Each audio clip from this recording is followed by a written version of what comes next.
প্রকৃতির আপন খেয়ালে সাজানো চট্টগ্রাম জেলার বাঁশখালী উপজেলার নাপোরা। এই পাহাড়ের সবুজ বুক ছিঁড়ে গড়ে উঠেছে এক অনন্য সাম্রাজ্য, যেখানে কান পাতলে শোনা যায় এক রাজকীয় পাখির ডাক। হ্যাঁ, আমরা বলছি রূপের রানী ময়ূরের কথা। পাহাড়ের এই শান্ত ও মুক্ত পরিবেশ ময়ূর পালনের জন্য এক আদর্শ চারণভূমি। কৃত্রিমত্তার দেয়াল ভেঙে প্রকৃতির এত কাছাকাছি ময়ূর সচরাচর দেখা যায় না। কিন্তু কিভাবে সম্ভব হলো এই অসম্ভব? কেনই বা দুর্গম পাহাড়ে এই উদ্যোগ? এই জায়গার আমি আমার স্যার যিনি, ওনাকে ছোটোবেলার থেকে এমন দেখে আসছি। ওনার যে পশু পাখির প্রতি কেমন জানি একটা নজর থাকতো। সবসময় পশু পাখি লালন পালন করা, ধরা পালন করা, কীভাবে লালন পালন করে, এগুলো নিয়ে গবেষণা করতে থাকতো। পাখি যদি লালন পালন করতে হয়, কোন পাখিটা আপনি সর্বপ্রথম লালন পালন করবেন? তখন বললো যে ময়ূর পাখি। তখন আমি বললাম যে হ্যাঁ, ময়ূর পাখি কোথা থেকে কালেকশন করা হবে? হয়তো আমি লন্ডনের থেকে নিয়ে আসতে পারবো। লন্ডনের থেকে আইনে এক ডজন ডিম আনছিল লন্ডনের থেকে সারে, শখ করে আইনা ঢাকা থেকে ইনকিউবেটারের মাধ্যমে ফুটাইয়া আমার এখানে 9টা বাচ্চা আনছিল। 9টা বাচ্চার থেকে আমি লালন পালন করে আমার কাছ থেকে মিনিমাম 400 থেকে 500 মতো আমার ময়ূর হয়ে গেছিল। এই জায়গায় এই জঙ্গল পাহাড়ে সারে আস্তে আস্তে ধীরে ধীরে ধীরে ধীরে ধীরে ধীরে ধীরে এই বিশাল কারখানা। এই পর্যন্ত 200 থেকে 250 মতো আমার কাছে ময়ূর আছে। এই পাহাড়ে মূলত ময়ূর লালন পালন করার একটাই কারণ, উদ্দেশ্য হচ্ছে যে আপনার যে পাহাড়ের ভিতরে এই ময়ূর আসছিল, কিন্তু আগেই আমাদের বাপদাদার আমলের মধ্যে আসছিল যে ময়ূর পাহাড়েই পছন্দ করে। এবং বিভিন্ন গ্রামাঞ্চলে যদি ময়ূর লালন পালন করতে চান, তাহলে বিভিন্ন ধরনের রোগ আক্রান্ত হয়ে অনেকগুলো ময়ূর ক্ষতি হয়ে যেতে পারে। একটা ময়ূর মানুষ দেখলে কিন্তু ভয় পাবে, কিন্তু বনের বাঘ দেখলে ওনারা ভয় পায় না। কেন বনের বাঘ দেখলে ভয় পায় না? ওনাদের যে পায়ের যে অস্ত্র, পিছনে 2টা অস্ত্র আছে ওদের পায়ে, এই অস্ত্র দিয়ে সিংহ বাঘ যেগুলিও বলেন সবগুলোর ধ্বংস করে দিতে পারে। অন্য সাইডে খামারটা না করিয়া অন্য সাইডে পাহাড়ে কেন ঢুকছি? ওনারা পাহাড় পছন্দ করে, সেই জন্য পাহাড়ের ভিতরে ঢুকে গেছে। অসুবিধাতে থাকি কোনটা? যখন প্রচুর পরিমাণ বর্ষা, প্রচুর পরিমাণ বৃষ্টি যখন হয়, তখন আমাদের বিদ্যুতের একটু সংকটে পড়ে যায়। তারপর আমাদের যাতায়াতের মধ্যে অনেকটু সংকটে পড়ে যায়। বনের হাতি আছে, রাত যদি গভীর হয়ে যায় আসতে ভয় পায়। এইটা হচ্ছে শুধুমাত্র বর্ষাকাল ছাড়া আমাদের মোটামুটি মাশাআল্লাহ সব দিক দিয়ে যোগাযোগ এখন বর্তমানে ভালো হয়েছে। আমরা যখন আসছিলাম তখন আমাদের যোগাযোগ এমন খারাপ ছিল, তখন ছিল না কারণ, তখন ছিল না রাস্তাঘাট, এগুলো আমরা হাইটে হাইটে আসতাম।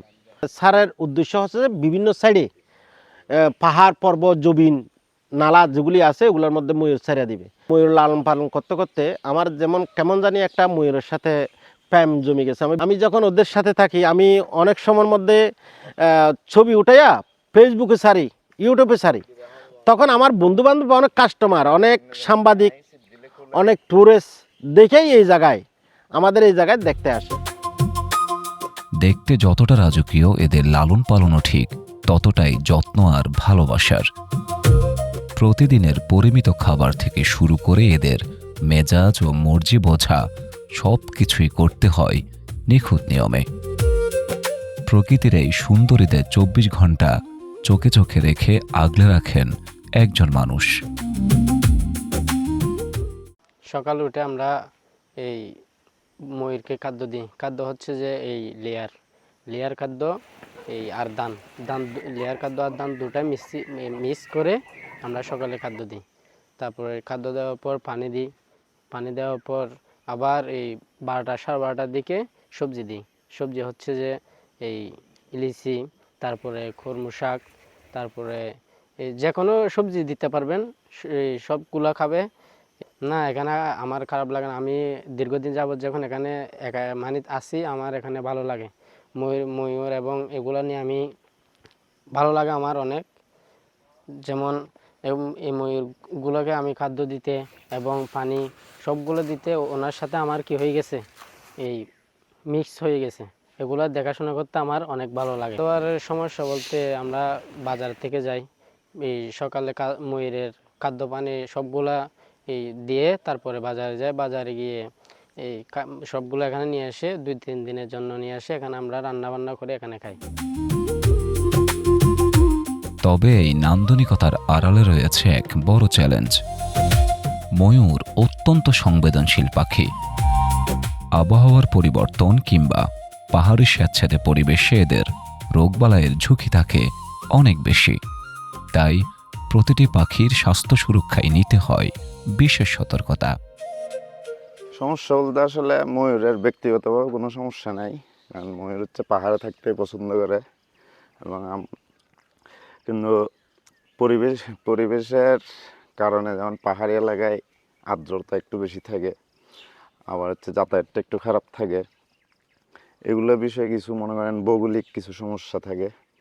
আর আর্দ্রতাটা মেনটেন করতে না পারলে ময়ূরের কিছু রোগ হয় আর কি।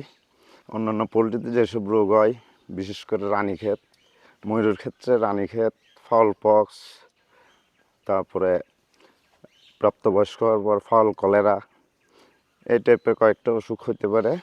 মানে এগুলো হচ্ছে বেশি দেখা যায়, এবং এগুলোর ভ্যাকসিন করার মাধ্যমে বা টিকা প্রদানের মাধ্যমে শিডিউল অনুযায়ী এটা থেকে উত্তরণ সম্ভব। আর পাহাড়ের একটা শুধু মানে প্লাস পয়েন্ট হচ্ছে, এখানে মানুষের ঘরবাড়ি থাকার আবাসস্থল কম বিধায় মানুষের যাতায়াত নির্দিষ্ট কিছু সময় ছাড়া কম, যার কারণে রোগ কম ছড়ায়।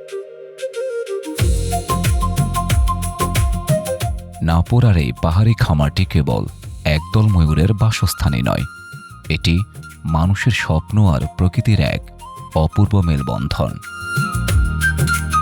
যান্ত্রিক জীবনের কোলাহল ছেড়ে এই পাহাড়ের চূড়ায় এসে যখন কোনো ময়ূর তার বর্ণিল পেখম মেলে ধরে, তখন মনে হয় প্রকৃতির সব সৌন্দর্য যেন এক নিমেষেই সার্থক হয়ে ওঠে।